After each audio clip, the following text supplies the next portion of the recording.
Oltre a portarci i saluti del signor Sindaco Maddalena Gottardo, in ginocchio davanti, per cui un applauso a Maddalena. Volevo che Stefano, per la Regione del Veneto, portasse anche lui un saluto a tutti i presenti.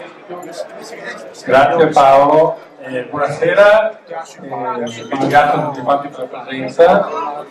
Allora, evitiamo subito gli equivoci, io sono tradizionale, quindi l'appunto che aveva fatto prima Paolo lo cancelliamo in toto.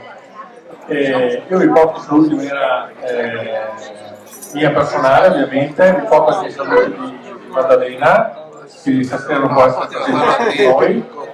Io vi dico solamente questo qui, che noi abbiamo un sogno, no? E i sogni non si comprano, ma si conquistano. E la conquista poi è dura e faticosa, però ha poi un sapore molto dolce.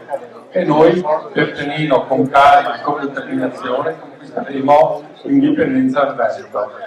Buonasera a tutti.